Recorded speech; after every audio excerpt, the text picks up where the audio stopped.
Hello नमस्कार आदाब में भी दोस्तों, सोचिए आप एक चुभती हुई गर्मी में बिना बिजली के खचाखच भरी ट्रेन के दरवाजे पर लटके हुए हैं और अचानक से फोन पर नोटिफिकेशन आता है कि मुबारक हो, हमारा देश विश्व गुरु बन गया है। लेकिन रुकिए, अगर आप इस सिस्टम पर कोई सवाल उठाने की गलती कर बैठे तो क्या होगा? या तो आपके सोशल मीडिया अकाउंट्स रातों रात गायब हो जाएंगे, या फिर कोई ताकतवर नेताजी के समर्थक आकर कैमरे के सामने ही आपकी कुटाई कर देंगे। उधर चमचागिरी के नए रिकॉर्ड बन रहे हैं दोस्तों, और इधर सड़कों पर कानून के नए चैप्टर लिखे जा रहे हैं।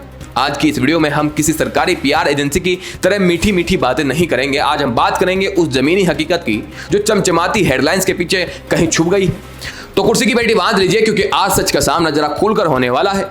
कहानी की शुरुआत करते हैं देश के उस हिस्से से जिसे हम चौथा खंबा कहते हैं, यानी हमारा मीडिया। वैसे तो मीडिया का काम सरकार से तीखे सवाल करना या पूछना होता है, लेकिन आजकल कुछ चैनल्स अपनी नंबर 1 रैंकिंग का जश्न ऐसे मना रहे हैं जैसे उन्होंने कोई जंग जीत ली हो। हाल ही में एनडीटीवी ने एक डेटा शेयर किया कि भाई यूनिक व्यूअर्स के मामले में हम देश के सबसे आगे हैं। देश में जीत का जश्न मनाने के लिए उन्होंने बाकायदा अपनी ब्रांडेड टॉफियों और कैंडी से नंबर 1 की आकृति बनाई है और उसका वीडियो इंटरनेट पर डाल दिया है। कैप्शन में लिखा है, भरोसे में लिपटी एक सुरीली जीत। अब जैसे ही ये वीडियो सोशल मीडिया पर आया, विपक्ष के नेता अखिलेश यादव ने इस पर ऐसा सार्केस्टिक तीर चलाया कि इंटरनेट पर मीम्स की बाढ़ आ गई। अखिलेश ने वीडियो शेयर करते हुए सिर्फ एक लाइन पूछी, क्या चमचागिरी की भी कोई रैंकिंग होती है? जरा क्रोनोलॉजी समझिए। जब से इस मीडिया ग्रुप को अडानी ग्रुप ने टेक ओवर किया है, तब से ऑपोजिशन लगातार इस पर सरकार के प्रति ज्यादा सॉफ्ट होने का आरोप लगाता रहा है। दोस्तों, अखिलेश यादव का यह तंज इसी बात पर था कि भाई ये नंबर 1 की रैंकिंग पत्रकारिता के दम पर मिली है या फिर हुक्मरानों की तारीफों के पुल बांधने पर। आपने पिछले कुछ दिनों में सोशल मीडिया पर एक नाम जरूर सुना होगा, कॉकरोच जनता पार्टी यानी सीजेपी। दरअसल चीफ जस्टिस सूर्यकांत ने कथित तौर पर बेरोजगार युवाओं और सोशल मीडिया एक्टिविस्ट को लेकर एक टिप्पणी की थी, जिसके बाद अभिजीत दीप के नाम के एक लड़के ने तंज कसते हुए एक सार्केस्टिक डिजिटल मूवमेंट की शुरुआत की थी। देखते ही देखते इस पेज के इंस्टाग्राम पर लाखों करोड़ों फॉलोअर्स हो गए। बड़े बड़े विपक्षी नेता और सेलिब्रिटीज इसके सपोर्ट में आ गए। लेकिन जैसे ही इस कॉकरोच जनता पार्टी ने नीट पेपर लीक मामले को लेकर शिक्षा मंत्री धर्मेंद्र प्रधान के इस्तीफे के लिए एक सिग्नेचर कैंपेन शुरू किया, वैसे ही इस कॉकरोच को कुचलने की तैयारी शुरू हो गई। पहले तो सरकार के इशारों पर इंटेलिजेंस ब्यूरो के इनपुट्स का हवाला देकर इस सार्केस्टिक पार्टी का एक्स अकाउंट इंडिया में ब्लॉक कर दिया गया। फिर इनका इंस्टाग्राम अकाउंट भी टेक डाउन हो गया। बात सिर्फ अकाउंट डिलीट होने तक नहीं रुकी। हाल ही में सीजेपी के फाउंडर अभिजीत दिपके ने सोशल मीडिया पर कुछ स्क्रीनशॉट शेयर किए जो सच में डराने वाले हैं। उन्हें और उनकी फैमिली को व्हाट्सएप पर खुलेआम जान से मारने की धमकी दी जा रही। मैसेजेस में साफ लिखा है, या तो अकाउंट बंद करो या बीजेपी में आओ, वरना अमेरिका में भी मार दिए जाओगे। सोचिए, एक सार्केस्टिक और पैरोडी अकाउंट चलाने वाले युवा को देश और विदेश में जान से मारने की धमकियां मिल रही है और हमारा प्रशासन इस पर पूरी तरह मौन साधे बैठा है। जब एक डिजिटल मजाक का जवाब बंदूकों और धमकियों से दिया जाने लगे तो समझ लीजिए कि सहने की क्षमता बिल्कुल खत्म हो चुकी है। ये जो हमारे देश के युवाओं में इतना गुस्सा है, बेरोजगारी को लेकर जो चिढ़ है, वो आखिर आती कहां से है? वो आती है रोजमर्रा की उन दिक्कतों से जिन्हें झेलते झेलते आम आदमी थक चुका है। सोशल मीडिया पर आजकल ट्रेनों का एक वीडियो बहुत वायरल हो रहा है। इस वीडियो में आप देख सकते हैं कि पैसेंजर, खासकर युवा लड़के, ट्रेन के दरवाजे के पायदान पर एक दूसरे के ऊपर ठस कर लटके हुए हैं। ट्रेन प्लेटफॉर्म छोड़ रही है और उनकी जान दांव पर लगी है। जनरल और स्लीपर बोगियों की हालत तो ऐसी हो चुकी है जैसे इंसानों की नहीं बल्कि भेड़ बकरियों को भरा जा रहा हो। इंटरनेट पर पत्रकार अमित यादव ने इस वीडियो को शेयर करते हुए एक गहरा तंज कसा। उन्होंने देश के लोगों को, देश के कॉकरोच और सिस्टम चलाने वालों को गुरु घंटाल कह दिया।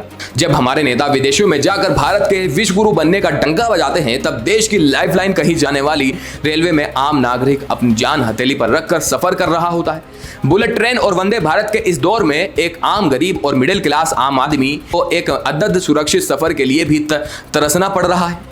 चलिए, अगर आप किसी तरह इस जानलेवा सफर से बचकर अपने गांव या घर पहुंच भी जाते हैं, तो वहां आपका स्वागत करने के लिए क्या तैयार है?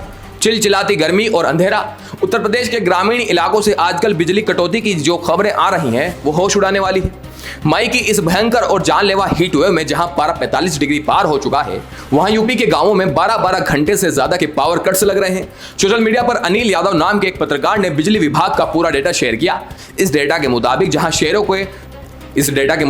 शहरों को 18 से 20 घंटे बिजली मिल रही है, वहीं हरदोई, सीतापुर, बलरामपुर, लखीमपुर जैसे जिलों के ग्रामीण इलाकों में बमुश्किल 10 से 11 घंटे ही बिजली नसीब हो पा रही है। अब आप खुद सोचिए, इस तपती गर्मी में बिना पंखे और पानी के ग्रामीण जनता का क्या हाल हो रहा होगा। इंफ्रास्ट्रक्चर पूरी तरह चरमा चुका है, लेकिन कागजों पर आज भी यूपी में 24 घंटे बिजली देने के वादे चमक रहे हैं। बिजली नहीं है तो चलिए पानी की बात कर लेते हैं। सरकार की एक बहुत ही महत्वाकांक्षी योजना हर घर नल से जल जीवन मिशन प्रयागराज के शंकरगढ़ इलाके से एक वीडियो सामने आया है जो इस योजना की पोल खोलने के लिए काफी है। इंटरनेट पर लोग इस योजना का मजाक उड़ाते हुए लिख रहे हैं कि भाई शंकरगढ़ में इतना पानी आ गया है कि अब वहां बाढ़ का खतरा मंडरा रहा है, प्रशासन को बांध बनाना पड़ेगा। लेकिन जब आप उस वीडियो की असली हकीकत देखेंगे तो आपकी आंखों में पानी आ जाएगा दोस्तों। ANI के उस वीडियो में साफ दिख रहा है कि शंकरगढ़ की महिलाएं और छोटे बच्चे तपती धूप में पथरीले और सूखे रास्तों पर मीलों दूर चलकर अपने सिर पर भारी भारी मटके रखकर पानी लाने को मजबूर है। जिस इलाके में कागजों पर हर घर नल पहुंच चुका है, वहां की असलियत आज भी वही पुरानी और दर्दनाक है दोस्तों। योजनाएं बनती हैं, बजट पास होते हैं, विज्ञापन छपते हैं, लेकिन जमीनी हकीकत बदलने में सदियों लग जाती है। अब जब जनता बिजली, पानी और रोजगार जैसी बुनियादी समस्याओं से जूझ रही है तो राजनीति का रुख अक्सर किधर मुड़ता है? बिल्कुल सही समझे आप, धार्मिक मुद्दों की तरफ। इसी बीच उत्तराखंड के मुख्यमंत्री पुष्कर सिंह धामी ने एक बहुत ही सख्त और बड़ा फैसला लिया है।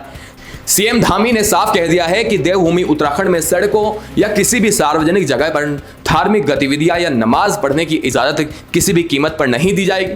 उन्होंने कहा कि आस्था का सम्मान अपनी जगह है, लेकिन कानून और व्यवस्था सबसे ऊपर है।